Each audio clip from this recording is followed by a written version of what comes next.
الحمد للہ وکفا والصلاة والسلام علی سیدنا محمد المصطفیٰ وعلی آلہ المجتبی واصحابہ نجوم الہدی اما بعد فاعوذ باللہ من الشیطان الرجیم بسم اللہ الرحمن الرحیم ورفعنا لک ذکرک وقال تعالی فی مقام آخر لقد کان لکم فی رسول اللہ اسوۃ حسنہ صدق اللہ العظیم۔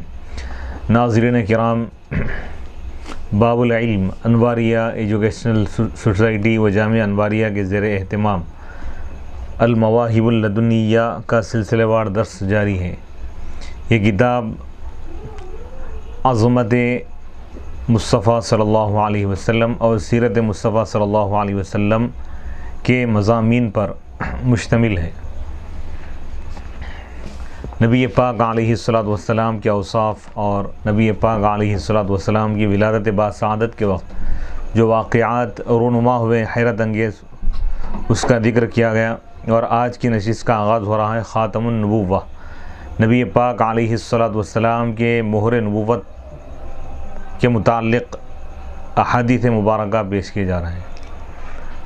وقد روی انہ ختم بخاتم النبوہ بین کتفیہ وکان ینم مسکن وانہ مثل زر الحجلہ ذکرہ البخاری وفی مسلم جمع علیہ خیلا کانہا الثلالیل السود عند نغض کتفہ ویروى غصفور کتفہ اليسرى وفی کتاب ابی نعیم الایمن وفی مسلم ایضا کبیضۃ الحمام وفی صحیح الحاکم شعر مجتمع وفی البیہقی مثل السلعہ وفی الشمائل بضعۃ ناشزہ وفی حدیث عمرو بن اخطب کشیء یختم به وفی تاریخ ابن عساکر مثل البندقہ وفی الترمذی ودلائل البیہقی کالتفاح وفی الروض کأثر المحجم القابض على اللحم وفی تاریخ ابن ابی خیثمہ شامۃ خضراء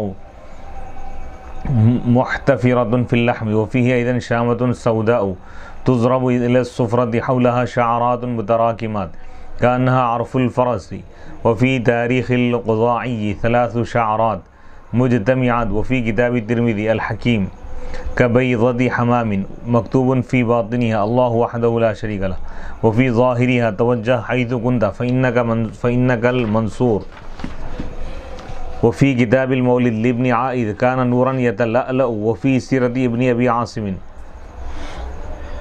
عذرۃ کعذرۃ الحمام قال ابو ایوب یعنی قرطمۃ الحمام وفی تاریخ نیسابور مثل البندقہ من لحم مکتوب فیہ باللحم محمد رسول اللہ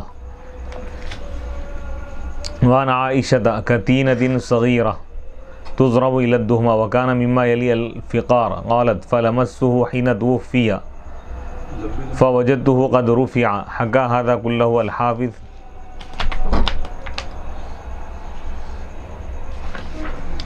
مہر نبوت یعنی نبی پاک علیہ الصلاۃ والسلام کی جب ولادت باسعادت ہوئی، اسی وقت سے آپ کے دونوں کندھوں کے درمیان ایک اللہ تعالیٰ ایک نشان رکھا تھا۔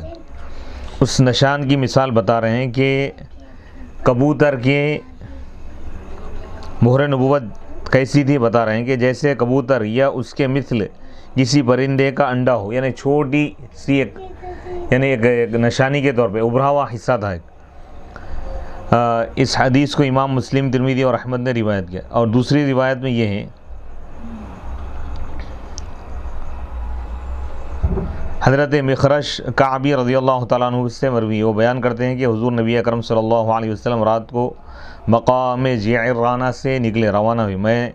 میں نے آپ صلی اللہ علیہ وسلم کی کمر مبارک کی طرف دیکھا تو اسے خالص سفید چاندی کی طرح چمکتا ہوا پایا، پس آپ صلی اللہ علیہ وسلم نے عمرہ ادا فرمایا۔ تو مہر نبوت حضور علیہ الصلاۃ والسلام کے دونوں کندھوں کے درمیان، ایک روایت یہ ہے کہ بائیں شانے یعنی بایاں جو کندھا ہے لیفٹ، اس کے نیچے ایک یعنی مہر تھی، ایک حضور کے آخری نبی ہونے کی وہ نشانی تھی۔ وہ کیا وہ کیسی تھی بتا رہے ہیں کہ کبوتر کا انڈا جیسا ہوتا نا، اتنے مقدار میں گوشت کا ایک حصہ ایک ابھرا ہوا تھا، تو یہ حضور کے آخری نبی ہونے کی نشانی تھی۔ اور یہ اس سے مشک و عنبر کی خوشبو آتی تھی،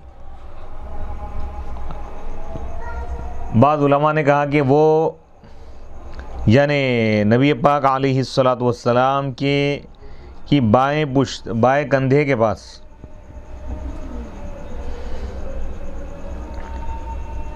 یعنی ایک باریک، ایک چھوٹی سی ہڈی کی طرح تھا. ہو رہا ہے کیسے؟ جیسا کہ مسوں کا یا تل کا جیسا نشان ہوتا ہے نا، کئی تل کے نشان مل کے ایک مسے کی طرح ہوتا ہے نا، ویسا تھا. ہو رہا ہے ابو نعیم کی کتاب میں یہ ہے کہ دائیں کندھے کے پاس یہ نشانی تھی. مسلم میں یہ ہے کہ کبوتر فاختے کے انڈے کی طرح تھا. حاکم کی روایت میں یہ ہے کہ چند بال جمع ہو گئے تھے، بال جمع ہو کر ایک گچھا بن گیا تھا. یہ مہر نبوت تھا.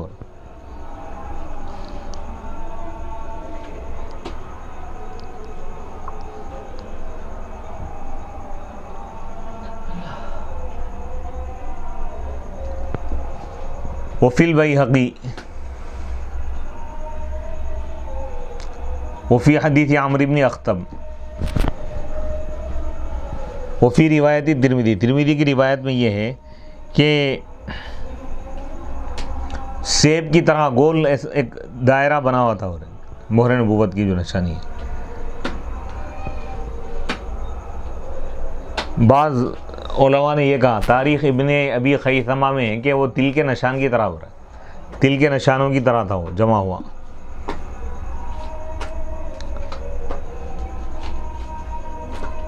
اور اس کے باطن میں یہ لکھا ہوا تھا، اور اس کے اندر اللہ وحدہ لا شریک لہ، یعنی اللہ ایک ہے، اس کے سوا کوئی معبود نہیں، اس کا کوئی شریک نہیں ہے. اور یہ بھی لکھا ہوا تھا توجہ حیث کنت فانک منصور، آپ جہاں چاہے جائیں، آپ جہاں بھی جائیں گے آپ کی مدد کی جائے گی.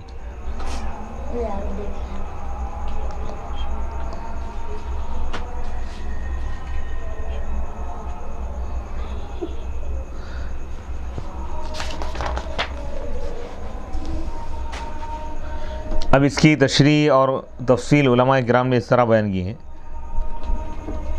کہ مہر نبوت نبی اکرم صلی اللہ علیہ وسلم کے دونوں کندھوں کے درمیان فاختے کے انڈے کے حجم کے برابر یہ مہر نبوت ابھری ہوئی تھی، اور اس کے ارد گرد یعنی تل کے نشان تھے، اور ان پر چند بال جمع تھے. یعنی احادیث مبارکہ سے بات ثابت ہے متفقہ طور پہ کہ مہر نبوت حضور علیہ الصلوۃ والسلام کو اللہ تعالیٰ جو مہر نبوت عطا فرمائے، بائیں کندھے کے پاس کبوتری کے انڈے کے مقدار ایک ابھری ہوئی چیز تھی.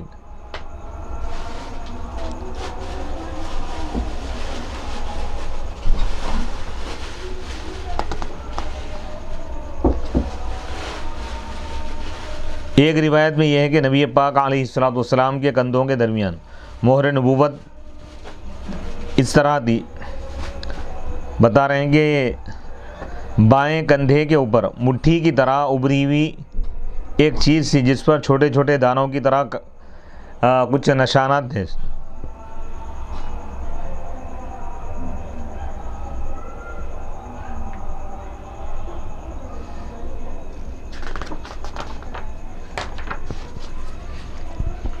اب اسی کی تشریح کر رہے ہیں.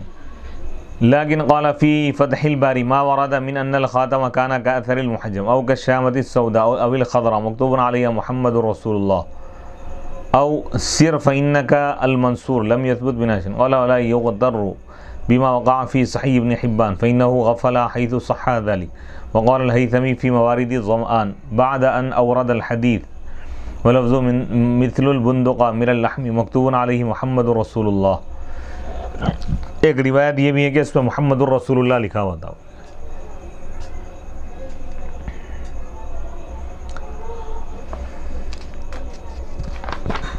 ایک روایت میں یہ ہے کہ مہر نبوت ابھرا ہوا گوشت تھا حضور علیہ الصلوۃ والسلام کے دونوں کندھوں کے درمیان.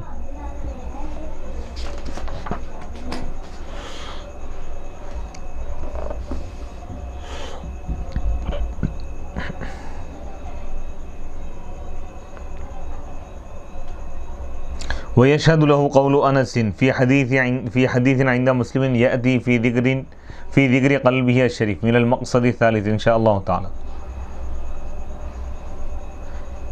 فلقد كنت أرى أثر المخيط في صدري لكن أجيب بأن في حديث عتبة بن عبد السلمي عند أحمد والطبراني أن الملكين لما شقا صدره قال أحدهما للآخر خطه وختم عليه بخاتم النبوة فلما ثبت أن خاتم النبوة بين كتفيه حمل القاضي عياض ذلك على أن الشق لما وقع في صدره ثم خيط حتى التأم كان كما كان ووقع الختم بين كتفيه كان ذلك أثر الختم. وفهم النبوي وغيره منه أن قوله بين كتفيه متعلق بالشق وليس كذلك بل هو متعلق بأثر الختم وحينئذ فليس ما قاله القاضي عياض بباطل. وقال السهيلي والصحيح أنه يعني خاتم النبوة كان عند نغض كتفه الأيسر. سہیلی نے کہا، یہ امام فرما رہے ہیں کہ صحیح قول یہ ہے کہ خاتم النبوہ حضور کی مہر نبوت بائیں کندھے کے پاس تھی، بائیں شانے کے پاس ایک ابری ہوئی چیز تھی. اب یہاں پہ یہ بات بتا رہے ہیں کہ حضور علیہ الصلوۃ والسلام کی جب ولادت باسعادت ہوئی اس وقت کیا مہر نبوت آپ کے جسم انور پر موجود تھی یا نہیں، اس واقعے کو بیان کر رہے ہیں. واختلف هل ولد به او وضع بعد ولادته على قولین، اختلاف ہے اس بات میں کہ حضور علیہ الصلوۃ والسلام مہر نبوت آپ کی پیدائش کے بعد آپ کے کندھوں کے درمیان موجود تھی یا بعد میں اللہ تعالیٰ فرشتوں کے ذریعے اس کو اللہ تعالیٰ وضع فرمایا. دو قول ہیں. وقد وقع التصریح بوقت وضع الخاتم وكيف وضع ومن وضعه في حديث ابي ذر عند البزار وغيره قال قلت يا رسول الله كيف علمت انك نبي وبما علمت انك نبي حتى استيقنت قال اتاني آتيان وفي رواية ملكان وانا ببطحاء مكة فوقع احدهما بالارض وكان الاخر بين السماء والارض فقال احدهما لصاحبه اهو قال هو قال فزنه برجل الحديث وفيه ثم قال احدهما لصاحبه شق بطنه فشق بطني فاخرج قلبي فاخرج منه معمز الشيطان وعلى قدم فطرحهما فقال احدهما لصاحبه اغسل بطنه غسل الإناء وغسل قلبه غسل الملأ ثم قال أحدهما لصاحبه خط بطنه فخاط بطني وجعل الخاتم بين كتفي كما هو الآن وولي عني وكأني أرى الأمر معاينة. وعند أبي نعيم في الدلائل أنه صلى الله عليه وسلم لما ولد ذكرت أمه أن الملك غمسه في الماء الذي أنبعه 3 غمسات ثم أخرج سرقة من حرير أبيض فإذا فيها خاتم فضرب على كتفه كالبيضة المكنونة تضيء كالزهرة وقيل ولد به فالله أعلم. علامات نبوة الأنبياء. وأخرج الحاكم في المستدرك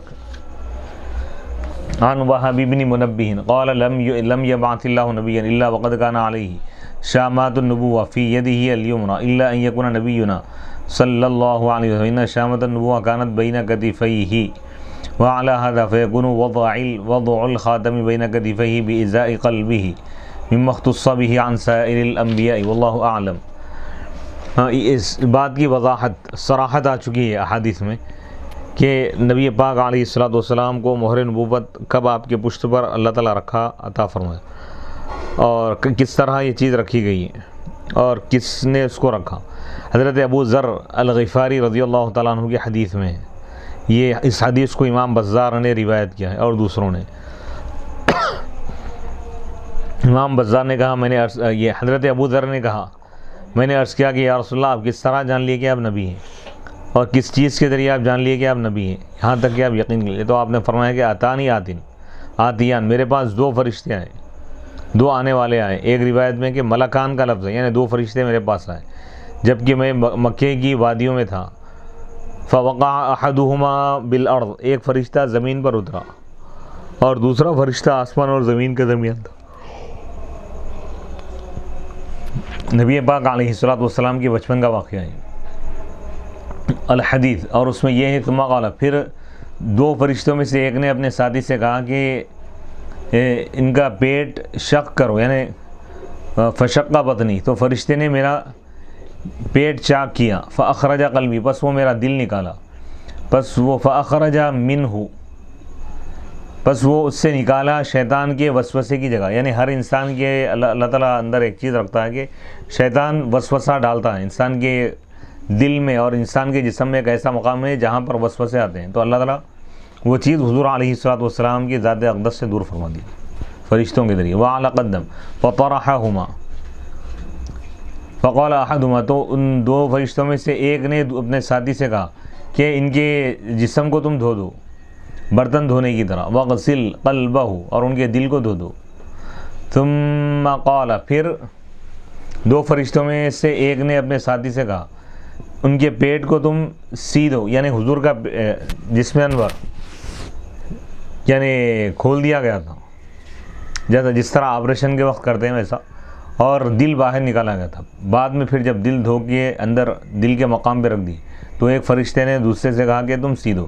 فخاط بطنی، تو میرا پیٹ سی دیا، اور مہر نبوت کو میرے دو کندھوں کے درمیان رکھ دیا جیسا کہ وہ اب ہے. اللہ تعالیٰ کی طرف سے یہ چیز ہوئی. پھر وہ دو فرشتے میرے پاس سے چلے گئے. وکأن، گویا کہ میں معاملے کو علانیہ طور پر دیکھ رہا تھا. یعنی بیداری میں ہوا واقعہ یہ حضور کے ساتھ. امام ابو نعیم نے دلائل النبوہ میں یہ ذکر کیا ہے کہ حضور علیہ الصلوۃ والسلام جب پیدا ہوئے، ولادت باسعادت ہوئی، ذکرت امہ، تو حضور علیہ الصلوۃ والسلام کے والد محترم حضرت آمینہ رضی اللہ تعالیٰ عنہ نے ذکر کیا کہ ایک فرشتہ آپ کو پانی میں غوطہ دیا ہے. یعنی فرشتے پانی کا ٹب وغیرہ لے کے آئے تھے آسمانوں سے 3 مرتبہ. پھر وہ سفید ریشم کا ایک کپڑا نکالا، چادر. فَإِذَا فِيهَا، پس میں کیا دیکھتی ہوں کہ اس میں ایک خاتم ہے، ایک مہر ہے. بس وہ مہر حضور علیہ الصلوۃ والسلام کے شانوں کے درمیان لگا دی گئی. وہ مہر کی شکل ایسی دکھ رہی جیسا کہ کبوتر کا انڈا ہے، چھوٹا تھا مقدار میں، چمکدار، اور وہ مہر چمک رہی تھی جیسا کہ زہرہ ستارہ چمکتا ہے. وقیلہ، ایک روایت یہ بھی ہے کہ حضور علیہ الصلوۃ والسلام جب پیدا ہوئے تو مہر نبوت آپ کے دونوں کندھوں کے درمیان تھی، پیدائشی طور پہ تھی. برے والو ذکر وفات آمینہ رضی اللہ تعالیٰ عنہا.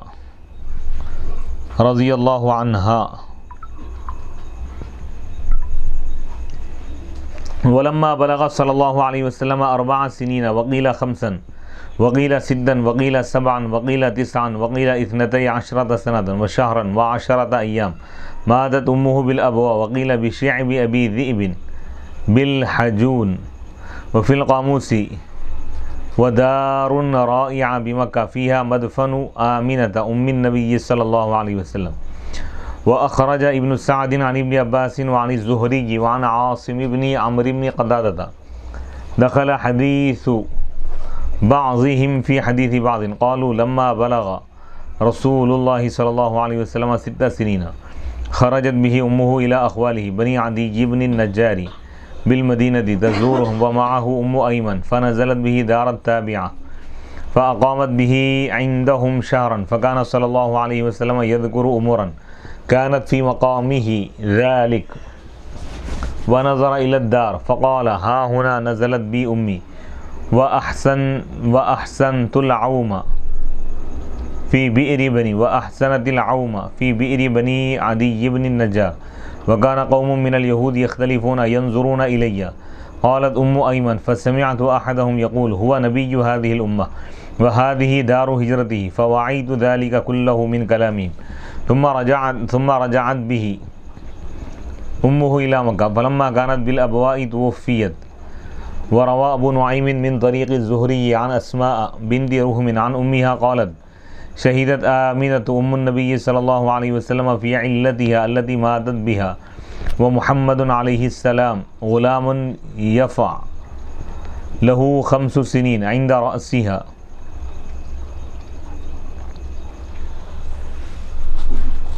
فنظرت إلى وجهه ثم قالت بارك الله فيك من غلام يا ابن الذي من حومة الحمام نجا بعون الملك المنعام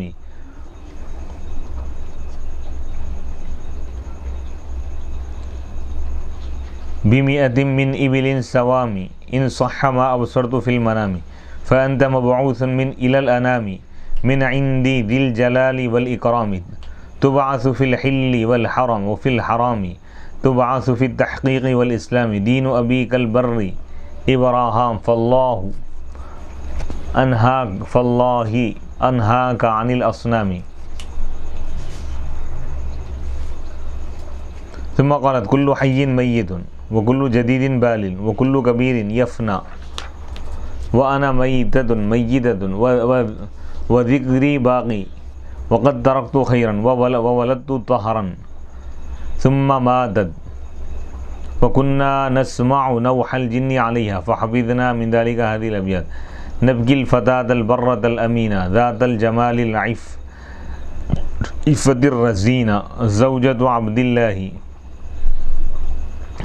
عبد الله والقرينة أم نبي الله ذي السكينة وصاحب المنبر بالمدينة صارت لدى حفرتها رهينة.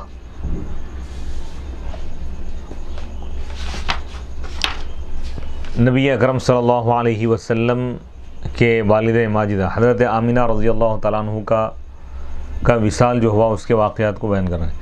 جب اللہ کے رسول محمد عربی صلی اللہ علیہ وسلم 4 برس کے 4 سال، ایک روایت کے مطابق 5 سال اور ایک روایت کے مطابق 6 سال کے جب ہوئے اور ایک روایت کے مطابق 7 سال اور ایک روایت میں کہ جب 9 سال کے ہوئے اور ایک روایت میں کہ جب 12 سال کے ہوئے، 12 سال 1 مہینہ اور 10 دن کے ہوئے، ماتت امہ، تو آپ کے والد ماجدہ حضرت آمینہ رضی اللہ تعالیٰ عنہ وصال فرما گئی بالابوا، مقام ابوا میں. یہ مکہ اور مدینہ کے درمیان ایک وادی کا نام ہے. مدینہ منورہ سے جب آپ واپس ہو رہے تھے اس وقت آپ کا وصال مقام ابوا میں ہوا. وقیلا بشعب ابی ذئبل، ابو ذئبل کی گھاٹی، مقام جحون میں جو گھاٹی ہے وہاں پر آپ کا وصال ہوا. یہ جحون کیا ہے؟ مکے کے اونچے علاقے میں ایک پہاڑ ہے، وہاں گھاٹی ہے، وہاں پہ وصال ہوا. اور قاموس میں کہ ودار رائع بمکہ، ایک گھر ایک مقام ہے مکے میں، وہاں پہ نبی پاک علیہ الصلوۃ والسلام کے والد ماجدہ حضرت آمینہ رضی اللہ تعالی عنہا کا مدفن ہے.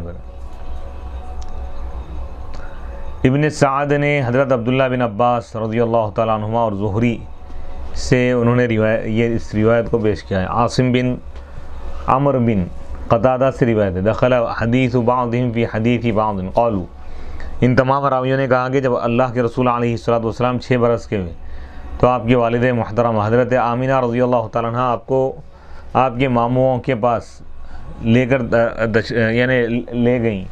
یہ کون ہے؟ بنی عدی بن نجار جو قبیلہ ہے مدینہ منورہ میں، حضور علیہ الصلوۃ والسلام کا یہ ننیال ہے، وہاں لے گئیں تزورہم، ان سے ملاقات کرنے کے لیے. اور حضور علیہ الصلوۃ والسلام کے ساتھ حضرت آمینہ رضی اللہ تعالیٰ عنہ کے ساتھ حضرت ام ایمن بھی تھی. فنزلت بھی دارت تابعہ،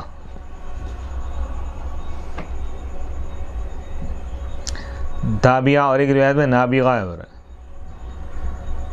نابغہ ایک شخص بنی قبیلے بنی نجار، عدی بن نجار کے قبیلے کا ایک شخص ہے، اس کے گھر میں رہے. فاقامت بھی، بس حضور علیہ الصلوۃ والسلام ان کے پاس یعنی اپنے بھائیوں کے پاس 1 مہینہ تشریف فرما رہی.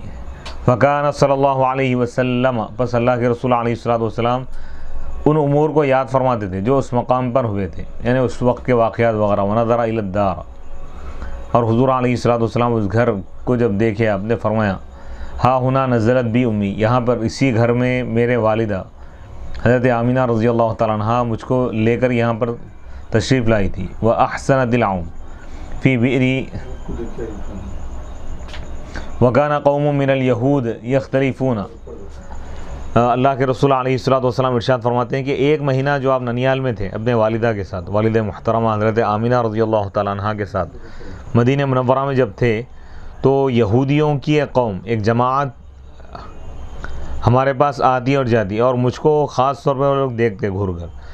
ایمن رضی اللہ تعالیٰ عنہ فرماتی ہے کہ فسمعت احدهم، بس میں نے ان میں سے ایک شخص کو سنا، یہودیوں میں سے ایک، وہ یہ کہہ رہا تھا کہ یہ جو ہے محمد عربی اس امت کے نبی ہیں، یعنی حضور علیہ الصلوۃ والسلام کے چہرے انور اور حضور علیہ الصلوۃ والسلام کی نبوت کی جو نشانیاں ہیں جو تورات میں بیان کر دی گئی تھی، ان نشانیوں کو لوگ جانتے تھے۔ وہ نشانیاں جب حضور علیہ الصلوۃ والسلام کے اندر جب دیکھے وہ لوگ، تو دیکھ کر یہ کہنے لگے کہ یہی محمد عربی ہے، یہ اس امت کے نبی ہے۔ یہ وہادی، اور یہ جو ہے مدینہ منورہ ان کی ہجرت کا مقام ہے، یعنی یہ نبی جو ہے جب ان کو اللہ تعالیٰ قوم کی ہدایت کے لیے بھیجے گا اور یہ جب نبوت کا اعلان فرمائیں گے، تو اس کے 13 سال کے بعد یہ پھر مکہ چھوڑ کر مدینہ آئیں گے، تو یہ مدینہ ان کی ہجرت کا مقام ہے۔ حضور فرماتے ہیں کہ میں تمام چیزوں کو میں سمجھ گیا ان کے کلام سے، ان کے کلام سے تمام چیزوں کو میں یاد کر لیا۔ ثم رجعت به امه، پھر ایک مہینے کے بعد حضرت آمینہ رضی اللہ تعالیٰ عنہ حضور علیہ الصلوۃ والسلام کو لے کر مکے کی طرف روانہ ہونے لگی۔ فلما کان، جب مقام ابوا میں جب پہنچی، توفیت، تو آپ کی وفات واقع ہو گئی۔ وروا ابو نعیم من طریق الزہری عن اسماء بنت رحم عن امها قالت، ابو نعیم نے زہری کی سند سے حضرت اسماء بنت رحم سے روایت کیا، وہ اپنے والدہ سے روایت کرتی، انہوں نے کہا شہیدت آمینۃ ام النبی صلی اللہ علیہ وسلم فی علتها، شہدت آمینۃ ام النبی صلی اللہ علیہ وسلم فی علتها التي ماتت بها۔ انہوں نے کہا، یہ فرما رہی ہے راویہ، کہ میں حضرت آمینہ رضی اللہ تعالیٰ عنہ کے پاس حاضر ہوئی، جو نبی پاک علیہ الصلوۃ والسلام کے والد محترمہ ہیں، ان کی اس بیماری میں جس میں ان کی وفات ہو گئی، جبکہ محمد صلی اللہ علیہ وسلم چھوٹے بچے تھے، یعنی 5 سال کے تھے، آپ 5 برس کے تھے۔ حضور یعنی حضرت آمینہ رضی اللہ تعالیٰ عنہ کے سرانے، اپنے والد ماجدہ کے سرانے آپ ٹھہرے ہوتے۔ فنظرت الی وجہی، بس میں حضور علیہ الصلوۃ والسلام کے چہرے کو دیکھی۔ ثم قالت، فنظرت الی وجہی، حضرت آمینہ رضی اللہ تعالیٰ عنہ حضور کے چہرے کو دیکھے، پھر فرمایا بارک اللہ فیک من غلام، حضور کی شان میں اشعار بولے۔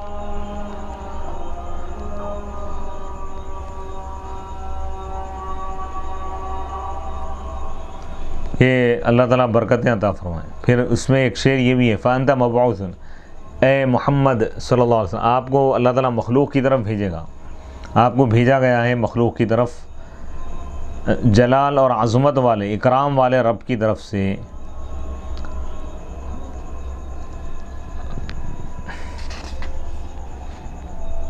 ثم قالت، پھر حضرت آمینہ رضی اللہ تعالیٰ عنہ نے ارشاد فرمایا، کل حی میت، ہر زندہ شخص پر موت آنے والی ہے، طاری ہونے والی، اور ہر نئی چیز پرانی ہونے والی، اور ہر بڑا شخص فنا ہونے والا ہے۔ وَأَنَا، اور میرا بھی اب وصال ہونے والا ہے، وہ ذکر، لیکن میرا ذکر باقی رہے گا، میرا تذکرہ۔ وَقَدْ تَرَكْتُ خَيْرًا، اور بے شک میں ایک بہترین چیز چھوڑ کر جا رہی ہوں، یعنی حضور علیہ الصلوۃ والسلام کا نبی ہونا آپ کو معلوم ہو گیا تھا۔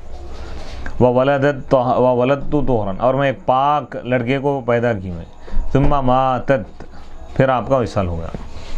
فَكُنَّا، یہ راوی کہتے ہیں حضور علیہ الصلوۃ والسلام کے ساتھ جو یعنی اس حضور علیہ الصلوۃ والسلام کے والد محترمہ کے وصال کے وقت جو خواتین وہاں پر موجود تھیں اور جو لوگ تھے، وہ یہ کہتے ہیں کہ فَكُنَّا نَسْمَعُ نَوْحَ الْجِنِّ، ہم جنات کے رونے کی آواز سن رہے تھے، جنات نوحہ کر رہے تھے، رو رہے تھے حضرت آمینہ رضی اللہ تعالیٰ عنہ کے وصال پر۔ فحفظنا، تو ہم اس میں سے یہ اس وقت یہ اشعار ہم یاد کر لیے، اشعار بھی سنائی دے رہے تھے۔ نبکی، ہم رو رہے ہیں اس معزز خاتون پر جو نیک ہیں اور امن والی ہیں، جمال والی ہیں، پاکیزہ ہیں، سنجیدہ ہیں، جو حضرت عبداللہ کی اہلیہ ہیں، والقرینہ، اور ان کے شریک حیات ہیں، اور اللہ کے نبی صلی اللہ علیہ وسلم کے والدہ ہیں، سکینت والی ہیں۔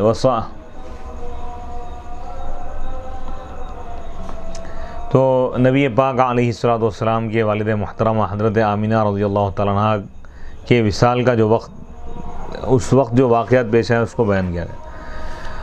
قضیۃ نجات والدہ صلی اللہ علیہ خبر ایمان والدتہ وقد روی ان آمنۃ آمنت به صلی اللہ علیہ وسلم بعد موتها وروى الطبری بسندہ عن عائشہ ان النبی صلی اللہ علیہ وسلم نزل الحجون كئيبا حزينا فأقام به ما شاء الله عز وجل ثم رجع سرورا مسرورا ثم قال سألت ربي فأحيا لي أمي فآمنت بي ثم ردها ورواه أبو حفص بن شاهين في كتاب الناسخ والمنسوخ له بلفظ قالت عائشة حج بنا رسول الله صلى الله عليه وسلم حجة الوداع فمر بي على عقبة الحجون وهو باق حزين مغتم فبكيت لبكائه ثم إنه نزل فقال يا حميراء استمسكي فاستندت إلى جنب البعير فمكثت مليا ثم عاد إلي وهو فرح متبسم فقال ذهبت لقبر أمي فسألت ربي أن يحييها فأحياها فآمنت بي.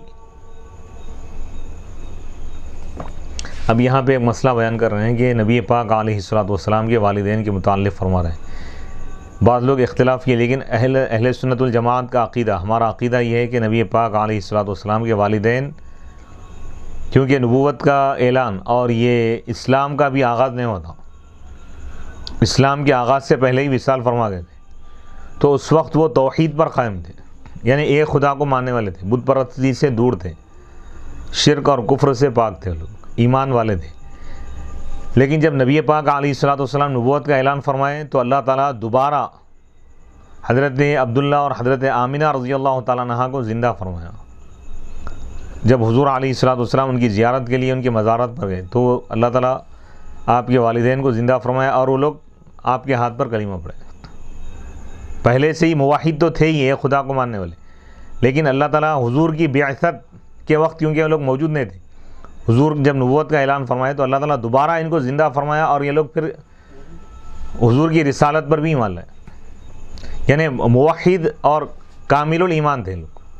ہمارا عقیدہ یہ ہے کہ حضور علیہ الصلوۃ والسلام کا جو سلسلہ نسب ہے، یعنی حضور حضرت عبداللہ سے لے کر حضرت آدم علیہ السلام تک، والد، دادا، پردادا، ایسا جو حضور کے نسب کی جو کڑی ہے اس میں کوئی ایک بھی غیر مسلم نہیں تھے، پورے ایمان والے تھے. کیونکہ قرآن کی آیت بھی اللہ تعالیٰ حضرت ابراہیم علیہ السلام کے واقعے کو بیان کیا. ابراہیم علیہ السلام دعا کیا، ربنا وجعلنا مسلمین لک، اے ہمارے رب تو ہم دونوں کو تیری اطاعت کرنے والا بنا دے، مسلمان بنا دے. ومن ذریتنا امۃ مسلمۃ لک، اور ہماری اولاد میں ایک ایسی قوم کو پیدا فرما جو ہمیشہ اسلام پر قائم رہے. تو وہ حضرت ابراہیم علیہ السلام کے خاندان میں سے ہی آپ کا تعلق ہے حضور علیہ الصلوۃ والسلام کا. تو لہذا ایک سلسلہ، ایک قوم ایسی تھی جو پوری کڑی، ایک پورا سلسلہ ایمان سے معمور تھا، وہ حضور علیہ الصلوۃ والسلام کے والدین، دادا، پردادا اور اوپر جتنا بھی سلسلہ ہے تمام لوگ اسلام سے معمور تھا، یعنی اسلام مومن تھے، پورے ایمان والے تھے، ایک خدا کو ماننے والے تھے، اور اس وقت ان کے زمانے میں جو نبی یا جو شریعت تھی اللہ کی طرف سے اس کو ماننے والے تھے. اور یہ جو بعثت، یہ یعنی فطرت کا جو زمانہ ہے، حضور علیہ الصلوۃ والسلام کے نبوت کے اعلان سے پہلے کا جو زمانہ ہے، حضرت عیسیٰ علیہ السلام آسمانوں پر جب اٹھا لیے گئے اس وقت سے لے کر حضور کے نبوت کے اعلان تک 570 سال کا یا 600 سال کا جو عرصہ ہے، اس میں نجات کے لیے یہی ایک چیز کافی تھی کہ ایک خدا کو ماننے والا ہو، اللہ کو ایک ماننے والا ہے، بت پرستی اور شرک سے بچا ہوا ہے، تو اللہ تعالیٰ اس کو نجات عطا فرمائے گا. تو حضرت عبداللہ، حضرت آمنہ رضی اللہ تعالیٰ عنہ، کیونکہ ان کے زمانے میں جب تک یہ لوگ دنیا میں رہے اس وقت تک نبوت کا اعلان نہیں ہوا تھا حضور کی، تو لہذا یہ ایک خدا کو ماننے والے تھے. پھر جب بعد میں وصال فرما گئے اور حضور علیہ الصلوۃ والسلام نے نبوت کا اعلان فرمایا، حضور ان کی زیارت کے لیے تشریف لے گئے، تو وہاں پر حضور کے خاطر اللہ تعالیٰ آپ کے والدین کو زندہ فرمایا، دوبارہ پھر ایمان لائے. خبر ایمانی والدتی، یہ حدیث لا رہے ہیں، روایت میں آئے کہ حضرت آمنہ رضی اللہ تعالیٰ عنہ حضور علیہ الصلوۃ والسلام پر ایمان لائیں بعد موتیا، ان کے وصال فرمانے کے بعد، وصال یعنی انتقال کرنے کے بعد. فروى الطبری بسندی، طبری نے اپنی سند سے روایت کیا. ام المؤمنین حضرت عائشہ رضی اللہ تعالیٰ عنہ سے روایت ہے کہ نبی پاک علیہ الصلوۃ والسلام حجون جو پہاڑی علاقہ ہے وہاں پر آپ تشریف لے گئے، کئیبن وہاں پر اترے، اس وقت آپ غمزدہ تھے، فاقام بھی بس آپ وہاں رہے جتنا اللہ نے چاہا، کچھ دیر رہے، ثم رجع پھر جب واپس آئے تو خوش تھے اب. تو قال حضور نے ارشاد فرمایا سألت ربی، میں نے اپنے رب سے سوال کیا، دعا کی تو اللہ نے میرے خاطر میری والدہ کو زندہ فرمایا. مقام مصطفیٰ دیکھو. فآمنت بی پس وہ مجھ پر ایمان لائی، ثم ردہا پھر اللہ تعالیٰ ان کو دوبارہ ان پر موت کو طاری فرما دیا. ورواہ ابو حفص بن شاہین، اختیارات مصطفیٰ دیکھو، مقام مصطفیٰ دیکھیے. ورواہ ابو حفص بن شاہین، ابو حفص بن شاہین نے اس کو روایت کیا ہے کتاب الناسخ والمنسوخ میں. اس کے الفاظ یہ ہیں، ام المؤمنین حضرت عائشہ صدیقہ رضی اللہ تعالیٰ عنہ فرماتی کہ اللہ کے رسول علیہ الصلوۃ والسلام ہمارے ساتھ حج فرمائے، ہم کو حج کرائیں، حجۃ الوداع، آخری جو حج تھا آپ کا. فمر بی بس آپ مجھ کو لے کر گزرے عقبہ جحون، جحون جو پہاڑی علاقہ ہے وہاں کی گھاٹی سے گزرے. وہو باکن حزین، جبکہ حضور علیہ الصلوۃ والسلام رو رہے تھے، غمزدہ تھے. فبکیت لبکائی، حضرت عائشہ فرماتی ہے کہ میں بھی حضور کے رونے کی وجہ سے رو رہی تھی.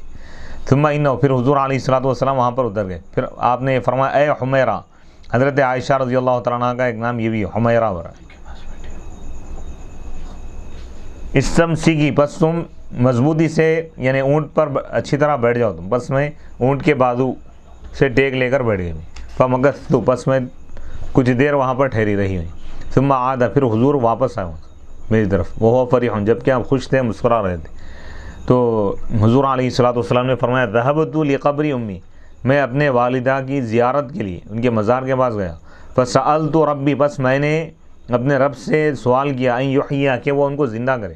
تو اللہ تعالیٰ حضرت آمینہ کو زندہ فرمایا دوبارہ. فآمنت بھی بس وہ مجھ پر ایمان لائی. دو چیزیں معلوم ہو رہی ہیں کہ حضور کے خاطر اللہ تعالیٰ اگر کسی کو دوبارہ زندہ کرنا چاہے تو زندہ کر سکتے. اللہ کی قدرت بھی معلوم ہو رہی ہے، نبی کی عظمت بھی معلوم ہو رہی ہے، حضور کے والدین کا مقام بھی معلوم ہو رہا ہے. سبحان اللہ. خبر ایمانی والدی وغیرہ روی من حدیث عائشہ ایضا احیاء ابویہ صلی اللہ حتی آمنا به، یعنی حضرت عائشہ رضی اللہ تعالیٰ عنہ کی حدیث میں یہ بھی بات ہے کہ حضور کے والدین حضرت عبداللہ اور حضرت آمینہ رضی اللہ تعالیٰ عنہما دونوں کو بھی اللہ تعالیٰ زندہ فرمایا، یہاں تک کہ وہ دونوں حضور پر دوبارہ ایمان لائے. اوردہ السہیلی، سہیلی نے اس کو بیان کیا ہے. وقال ابن کثیر انہ حدیث منکر جدا وسندہ مجہول. اور ایک سب سے بڑی چیز بھائی، یہ حضور علیہ الصلوۃ والسلام کے والدین مومن تھے، اس کی دلیل کیا ہے؟ ایمان والے تھے. عبداللہ جو نام ہے یہ خود بتا رہا، عبداللہ اللہ کا بندہ، اللہ کی عبادت کرنے والا، اللہ کو ماننے والا. سبحان اللہ. یہی سب سے بڑی دلیل ہے بھائی، سب سے بڑی دلیل ہے. واہ. آمینہ کے معنی خود ایمان والے کیا تھے، آمینہ ایمان سے بنا ہے لفظ.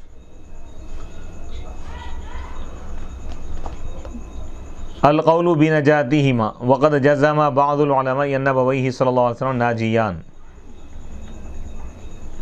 متمسکا بهذا الحديث وتعقبه عالم آخر بأنه لم ير أحدا صرح بأن الإيمان بعد انقطاع العمل بالموت ينفع صاحبه فإن ادعى أحدنا الخصوصية فعليه الدليل انتهى وقد سبقه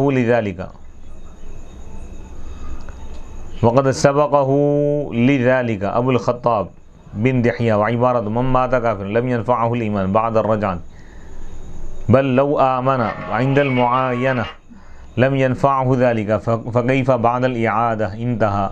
وتعقبه القرطبي في التذكرة بأن فضائله صلى الله عليه وسلم وخصائصه لم تزل تتوالى وتتتابع إلى حين مماته فيكون هذا مما فضله الله به وأكرمه. قال وليس إحياؤهما وإيمانهما بممتنع عقلا ولا شرعا فقد ورد في الكتاب العزيز إحياء قتيل بني إسرائيل وإخباره بقاتله وكان عيسى عليه السلام يحيي الموتى وكذلك نبينا صلى الله عليه وسلم أحيا الله على يده جماعة من الموتى وإذا ثبت هذا فلا يمتنع إيمانهما بعد إحيائهما ويكون ذلك زيادة في كرامته وفضيلته. اب یہاں پہ یہ بول رہے ہیں کہ بعض علماء یہ بول رہے ہیں کہ بھائی ایمان یعنی موت سے پہلے ایمان لا لینا، اس کے بعد کا اعتبار نہیں ہوگا. تو اس کا جواب یہ دے رہے ہیں کہ بھائی یہ حضور کی خصوصیت ہے. ویسے حضرت آمینہ اور حضرت عبداللہ رضی اللہ تعالیٰ عنہما دنیا سے جب جا رہے تھے اس وقت بھی موحد تھے، خدا کو ماننے والے تھے، کیونکہ اس وقت حضور کی نبوت کا اعلان نہیں ہوا تھا نا، اللہ کی طرف سے حکم یہ نہیں ہوا تھا کہ آپ لوگوں کو دین کی طرف بلائیں، حضور کا بچپن تھا یہ، تو لہذا ان پر یہ چیز فرض نہیں تھی کہ حضور پر ایمان لائے، کیونکہ نبوت کا اعلان ہی نہیں ہوا نا بھائی، وہ زمانے کو پائے تو اس کے بعد ایمان لانا فرض ہو جاتا تھا، اس زمانے کو نہیں پائے جب نبوت کا اعلان ہو رہا تھا، اس وقت تک نہیں رہے، اس سے پہلے انتقال ہو گیا، انتقال کیا، خدا کو ایک مانتے تھے، بت پرستی سے بچے ہوئے تھے، وہ بھی نجات پانے والے۔ یہ اعزاز کے طور پر حضور کی خواہش تھی کہ یہ لوگ پھر میرے ہاتھ پر ہو گئے، کیونکہ ساری کائنات کو ہم مسلمان بنا رہے ہیں، گھر کے لوگ گئے، تو اس لیے اللہ تعالیٰ حضور کے خاطر، ویسے وہ لوگ تو ایمان والے تھے ہی پہلے سے، حضور کے اطمینان قلب کے لیے اللہ تعالیٰ، حضور کی خوشی کے لیے اللہ تعالیٰ ان کو دوبارہ زندہ فرمایا۔ یہ مطلب نہیں ہے کہ وہ لوگ ایمان نہیں لائے تھے، ایمان تو تھا ان کا، ایمان کی حالت میں یہ دنیا سے رخصت ہو گئے، دنیا سے تشریف لے گئے، دوبارہ اللہ تعالیٰ ان کو زندہ اس لیے فرمایا کہ حضور کی خواہش تھی کہ یہ لوگ دوبارہ زندہ ہو اور میرے سامنے میرے ہاتھ پر کلمہ پڑھے۔ وَتَعَقَّبَهُ الْقُرْطُبِيُّ فِي التَّذْكِرَةِ، تذکرہ جو نامی کتاب ہے، اس میں بتایا کہ حضور کے جو فضائل خصائص ہے، خصوصیات، یہ حضور کے وصال فرمانے تک کنٹینیو ہے، اللہ تعالیٰ ایسے خصائص عطا فرمائے جو کسی اور کو عطا نہیں کیے، خصوصیات، فَيَكُونُ هَذَا، تو یہ اللہ کا خاص فضل ہے حضور کے ساتھ، دوسروں کے لیے نہیں ہے یہ۔ دوسرے لوگ جو ہے موت سے پہلے ایمان لا لیے، ٹھیک ہے، موت ہو گئی، اس وقت ایمان نہیں لائے تھے، بعد میں اعتبار نہیں ہوگا، لیکن تھوڑی دیر کے لیے اگر بعض لوگ جیسا کہ وہ کہہ رہے ہیں، تو یہ حضور کے والدین کی حضور کی خصوصیت ہے کہ حضور کے خاطر حضور کے والدین کو اللہ تعالیٰ ایک موقع عطا فرمایا کہ پردہ فرمانے کے بعد بھی یہ لوگ، اللہ تعالیٰ جب ان کو دوبارہ زندہ کیا، یہ لوگ ایمان لا لیے تو مومنین میں شامل ہے، ختم۔ یعنی عام لوگوں کے والدین سے حضور کے والدین کا مقام اور مرتبہ بہت زیادہ بلند و بالا۔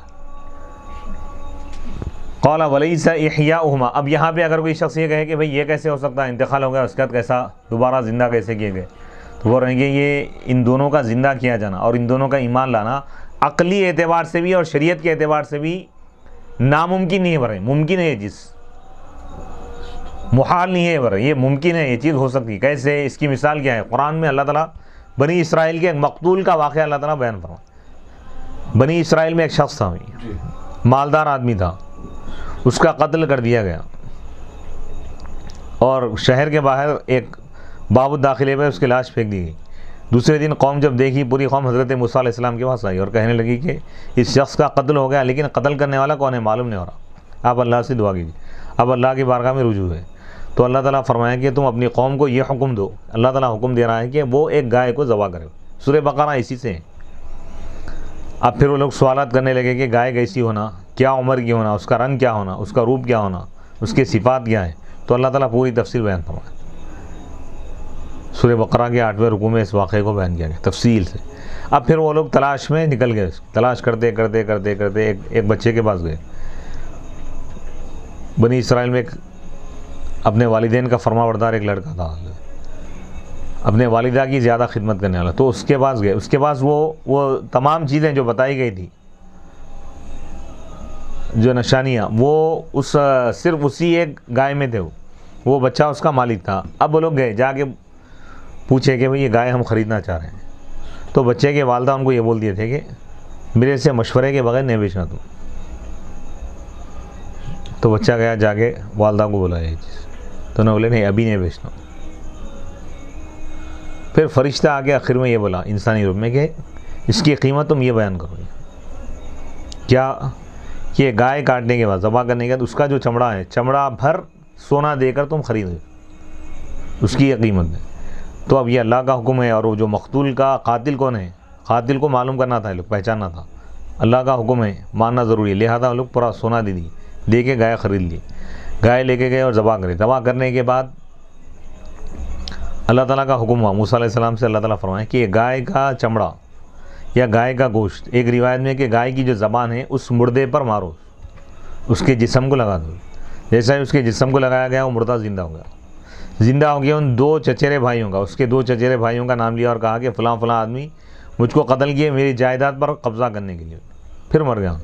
تو وہ رہیں کہ اللہ تعالیٰ حضرت موسیٰ کے خاطر بنی اسرائیل کے ایک مردے کو زندہ کر سکتا ہے، تو حضور کے خاطر حضرت عبداللہ حضرت آمینہ کو کیوں زندہ نہیں کر سکتا؟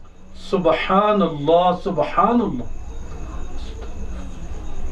یہ تو یہ ہے سورہ بنی اسرائیل. سورہ بقرہ میں اگر ہم دیکھیں دوسرے پارے کے 16ویں رکوع میں کہ بنی اسرائیل کی ایک جماعت پر موت طاری ہو گئی تھی. موسیٰ علیہ السلام پھر سفارش کی تو اللہ تعالیٰ ان کے خاطر ان کو زندہ کر دیا.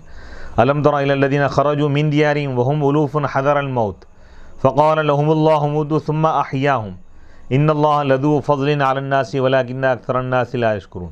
کیا آپ نے نہیں دیکھا ان لوگوں کو جو اپنے گھروں سے نکل پڑے جبکہ وہ ہزاروں کی تعداد میں تھے؟ حذر الموت، موت کے خوف سے، بھی کچھ تعاون یا کوئی ایسی بیماری آ گئی تھی، اس سے ڈر کر اپنے گھروں کو چھوڑ کر باہر نکلے لو. تو اللہ تعالیٰ فرمائے کہ تم سب مر جاؤ. تمام لوگ مر گئے، ختم ہو گئے. فرشتہ آیا ایک چیخ مارتے ہی پورے مر گئے. پھر موسیٰ علیہ السلام بولے کہ مولا اگر یہ تمام لوگ مر گئے تو لوگ میرے خلاف ہو جائیں گے، مجھ پر اعتراض کریں گے، لہذا تو میرے خاطر ان کو زندہ کرو. تو اللہ تعالیٰ ہزاروں لوگوں کو زندہ کر دے. قرآن کی آیت سے ثابت ہوگا کہ اللہ تعالیٰ دوبارہ ان کو زندگی عطا فرمائے. حضرت موسیٰ جو بنی اسرائیل کے نبی ہیں، ان کی دعا پر اللہ تعالیٰ ہزاروں بنی اسرائیلیوں کو اللہ تعالیٰ جب زندہ کر سکتا ہے، جو موسیٰ علیہ السلام کے بھی رسول ہیں اور رسولوں کے رسول ہیں، سید المرسلین ہیں، ان کی دعا پر اللہ تعالیٰ کیوں زندہ نہیں فرمائے گا حضرت عبداللہ حضرت آمینہ رضی اللہ تعالیٰ عنہ کو؟ یقیناً اللہ تعالیٰ جسے چاہے دوبارہ زندگی عطا فرما سکتا ہے. فقد ورد فی الکتاب العزیز احیاء قتیل بنی و اخبار بقاتلی وکان عیسیٰ علیہ السلام. اور خود قرآن سے یہ ثابت ہے کہ حضرت عیسیٰ علیہ السلام مردوں کو زندہ کرتے تھے. وہ احیی الموتى باذن اللہ، عیسیٰ علیہ السلام فرما رہے ہیں کہ میں مردوں کو زندہ کرتا ہوں اللہ کے حکم سے. حضرت عیسیٰ جب مردوں کو زندہ کر سکتے ہیں تو اللہ تعالیٰ حضور کی دعا کے خاطر کیوں زندہ نہیں کر سکتا؟ ضرور زندہ کریں گے اللہ تعالیٰ، بالکل ممکن ہے. وکذالک نبینا صلی اللہ علیہ وسلم، اسی طرح ہمارے نبی صلی اللہ علیہ وسلم، ان کے ہاتھ پر، حضور کے ہاتھ پر اللہ تعالیٰ مردوں کی ایک جماعت کو اللہ تعالیٰ زندہ فرمائے. کئی ایک واقعات ہیں. وَإِذَا ثَبَتَ هَذَا، جب یہ بات ثابت ہو گئی تو حضرت آمینہ اور حضرت عبداللہ رضی اللہ تعالیٰ عنہ کے زندہ کیے جانے کے بعد ان کا ایمان لانا یہ ناممکن نہیں ہے، ممکن ہے، اور یہ ہو چکا ہے، حدیث سے ثابت ہے. جیسا معراج میں اللہ تعالیٰ دوبارہ انبیاء کو زندہ فرمائے، حضور کے پیچھے نماز پڑھیں. وَيَكُونُ ذَلِكَ زِيَادَةً فِي کرامت، یہ حضور کی کرامت اور عظمت اور فضیلت میں اضافے کی چیزیں ہے. ثم قال وقوله من مات الى اخر مردود بما روي في ان الله تعالى رد الشمس على نبيه صلی اللہ علیہ وسلم بعد مغيبها ذكره الطحاوي. اب یہاں پہ بتا رہے ہیں کہ وقال انه حديث فلو لم يكن رجوع الشمس نافعا وانه لا يتجدد به الوقت لما ردها عليه فكذلك يكون احياء ابوي النبي صلی اللہ علیہ وسلم نافعا لايمانهما وتصدیقہما بالنبی صلی اللہ علیہ وسلم. انتہا.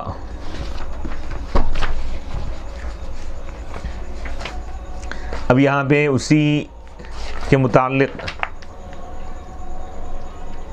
تفصیلی واقعہ لا رہے ہیں کہ اب بعض لوگ یہ اعتراض کیے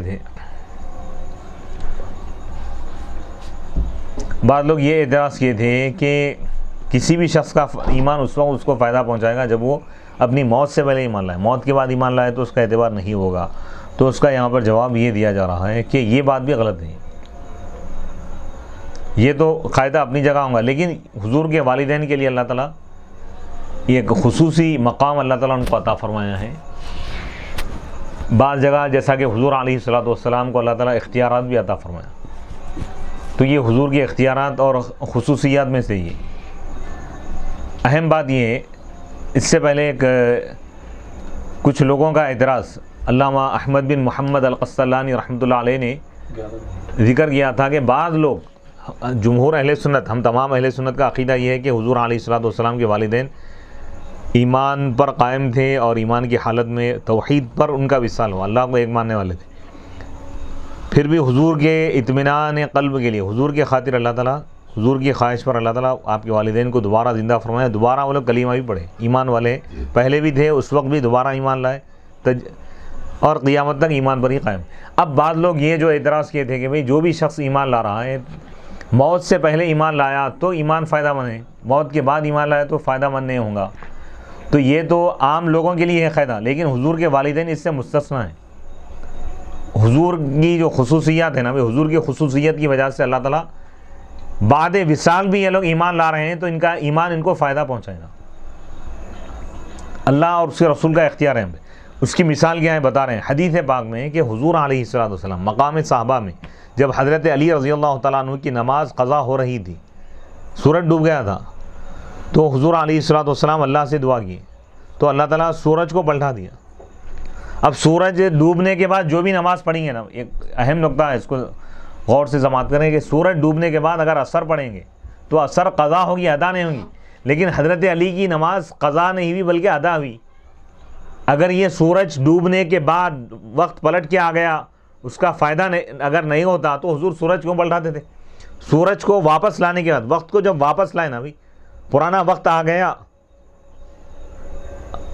تو نماز ادا ہو رہی ہے. اگر اس وقت بھی اگر قضا ہوتی، سورج ڈوبنے کے بعد دوبارہ جب پلٹایا گیا اس وقت بھی اگر قضا ہوتی اگر نماز، تو سورج کو پلٹانے کا فائدہ ہی نہیں تھا. کیا بات ہے، سبحان اللہ. ہائے ہائے ہائے ہائے. اگر موت کے بعد ایمان لانا اگر فائدہ نہیں پہنچاتا تو حضور علیہ السلام کے خاطر اللہ تعالیٰ آپ کے والدین کو زندہ نہیں فرماتا. تو یعنی ان کو فائدہ پہنچا رہا ہے یہ چیز، اور وہ لوگ ایمان بھی لائے. تو یہ حضور کی خصوصیت ہے، عوام الناس کے لیے یہ چیز نہیں ہے. فَكَذَلِكَ، بس اسی طرح جب اللہ تعالیٰ اس سورج کو پلٹا سکتا ہے، وقت کا جو سورج ہے، تو زندگی کے سورج کو بھی اللہ تعالیٰ پلٹا سکتا ہے. سبحان اللہ سبحان اللہ. فَكَذَلِكَ، بس اسی طرح حضور علیہ السلام کے والدین کریمین کا زندہ کیا جانا ان کے ایمان کے لیے فائدہ مند ہے، ان کا ایمان لانا بھی ان کے لیے فائدہ مند ثابت ہوا. وقد طعن بعضهم في حديث رد الشمس كما سيأتي إن شاء الله تعالى في مقصد المعجزات من أدلة القائلين بنجاتهما موتهما زمن الفترة، وقد تمسك القائل بنجاتهما إذن بأنهما ماتا قبل البعثة في زمن الفترة ولا تعذيب قبلها، لقوله تعالى وما كنا معذبين حتى نبعث رسولا. قال وقد أطبقت الأئمة الأشاعرة من أهل الكلام والأصول والشافعية من الفقهاء على ان من مات ولم تبلغه الدعوة يموت ناجيا. آباء الانبیاء مؤمنون. اب یہاں پہ ایک مسئلہ لا رہے ہیں کہ بھائی حضور علیہ السلام کے والدین نجات پانے والے ہیں، جنتی ہیں، ایمان والے. اب اور ایک دلیل لا رہے ہیں کہ بھائی یہ لوگ فطرت یعنی حضور کی بعثت، حضور جب نبوت کا اعلان فرمائے 40 سال کی عمر شریف، اس سے پہلے یہ لوگ وصال فرما گئے فطرت کے زمانے میں. فطرت کا زمانہ کا مطلب یہ ہے کہ کوئی نبی اس وقت روئے زمین پر موجود نہ ہو، یعنی نبوت کا اعلان کرنے کے بعد وہاں سے شریعت کا آغاز ہوتا ہے. تو حضرت عیسیٰ علیہ السلام کے آسمانوں پر اٹھا لیے جانے کے بعد سے لے کر حضور کے نبوت کا اعلان فرمانے تک یہ جو زمانہ ہے، اس دوران جو انتقال کر جائے اور وہ ایک خدا کو ماننے والے ہیں تو وہ جنت میں جائیں گے. اور قرآن کی آیت ہے وما کننا معذبین، اللہ تعالیٰ فرما رہا ہے کہ ہم عذاب نہیں دیں گے یہاں تک کہ ہم رسول کو بھیج دیں. رسول کو بھیجنے سے پہلے، رسول کا پیغام، خدا کا پیغام رسول کے ذریعے بندوں تک پہنچنے سے پہلے ہم کسی کو عذاب نہیں دیں گے. ابھی ان تک پیغام ہی نہیں پہنچاتا نا. ابھی نبی کے آنے کے بعد اگر کوئی نبی کو نہیں مانے گا، ایمان نہیں لائے گا، تو وہ جہنم میں جائیں گے. نبی کی آمد سے پہلے ہی اگر کوئی دنیا سے رخصت ہو گیا اور خدا کو ایک ماننے والا ہے، وہ بت پرستی سے دور رہنے والا تھا، بت پرستی کا انکار کرنے والا تھا، تو وہ بھی جنت نہیں ہوگا. تو اس اعتبار سے بھی حضرت عبداللہ، حضرت آمینہ رضی اللہ تعالیٰ عنہما جنتی.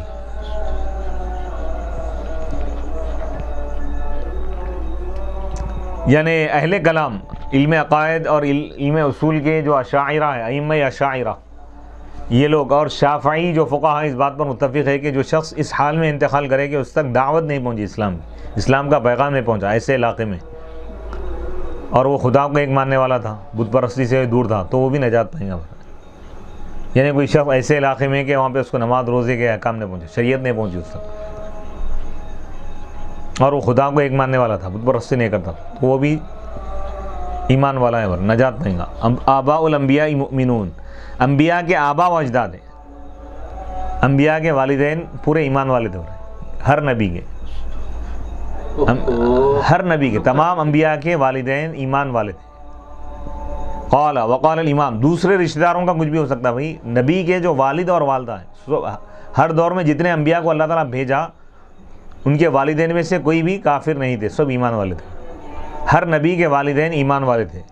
قال وقال الامام فخر الدین الرازی فی کتابہ اسرار التنزیل، امام فخر الدین رازی رحمۃ اللہ علیہ، امام المتکلمین، اپنی کتاب اسرار التنزیل، قرآن کے راز، اس کتاب میں آپ نے یہ تحریر فرمایا، کہا جس کی عبارت یہ قیل ان آزر لم یکن والدہ ابراہیم بل کان عمہ واحتجوا علیہ بوجوہ منہا ان آباء الانبیاء ما كانوا كفارا ويدل عليه وجوه منها قوله تعالى الذي يراك حين تقوم وتقلبك في الساجدين قيل معناه أنه كان ينتقل نوره من ساجد إلى ساجد ففيه دلالة على أن جميع آباء محمد كانوا مسلمين ثم قال ومما يدل على أن آباء محمد صلی اللہ علیہ وسلم ما كانوا مشرکین قوله علیہ السلام لم ازل انقل من اصلاب الطاہرین الى ارحام الطاہرات وقال تعالی انما المشرکون نجس فوجب الا يكون احد من اجداده مشرکا كذا قال۔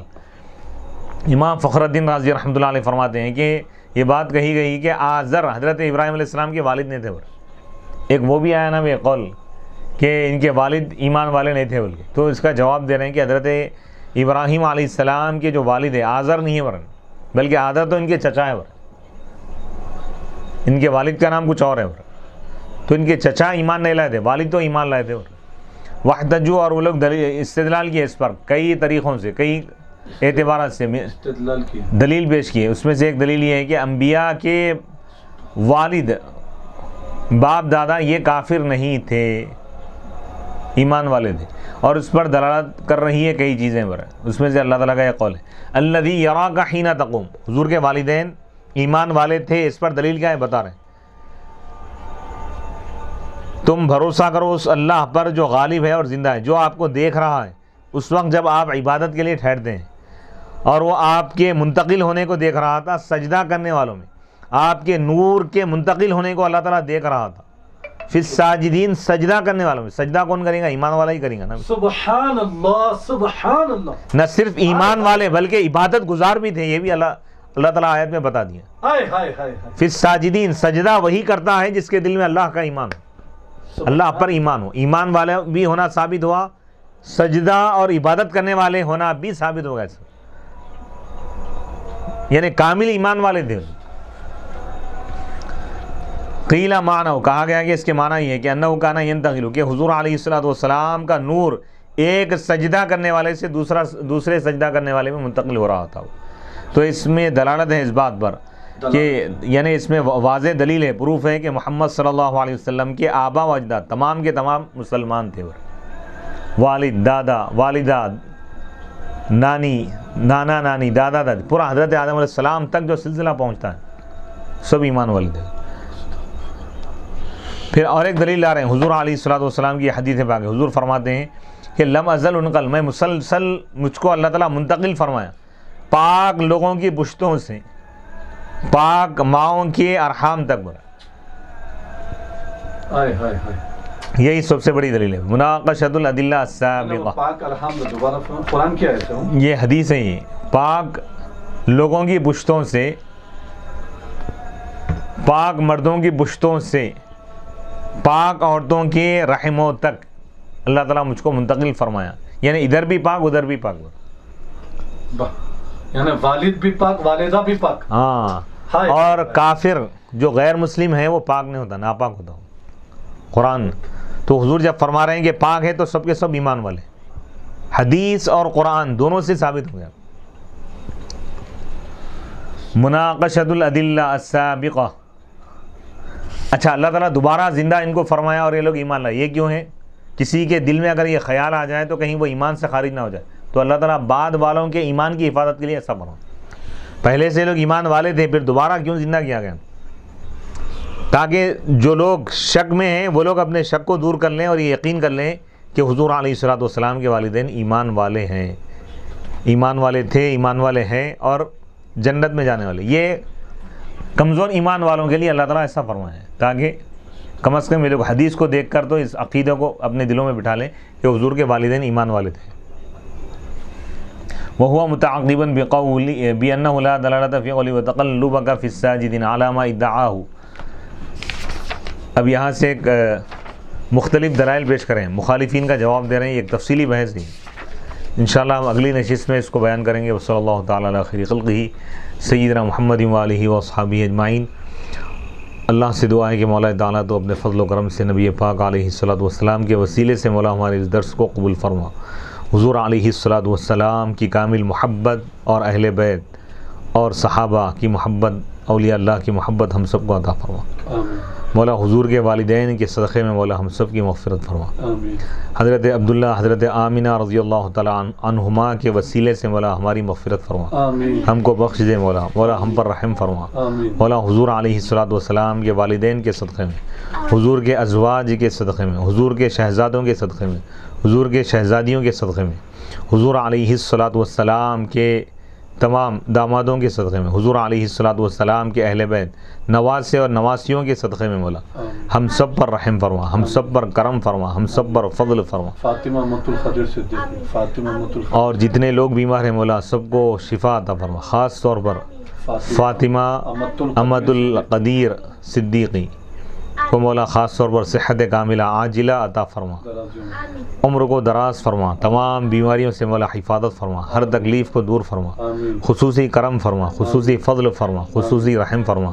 دنیا اور آخرت میں مولا ہماری مغفرت فرما، ہم کو بخش دے، ہم پر رحم فرما، ہم کو کامیابی عطا فرما، کامرانی عطا فرما، سلامتی عطا فرما، صحت اور عافیت اور سلامتی عطا فرما، ہر شر سے بچا، ہر خیر عطا فرما. حضور علیہ الصلوۃ والسلام کے بتائے ہوئے جو عقائد صحیحہ ہیں مولا، جو اعمال ہیں مولا اسی پر ہم کو قائم و دائم رکھ. ہمارا خاتمہ بالخیر فرما، عزت کی زندگی، ایمان کی موت عطا فرما. مولا موت کے وقت ہماری زبان پر کلمہ طیبہ لا الہ الا اللہ محمد رسول اللہ کو جاری و ساری فرما دے.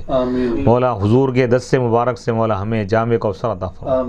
حضور علیہ الصلوۃ والسلام کے وسیلے اور حضور کی شفاعت سے مولا ہماری مغفرت فرما.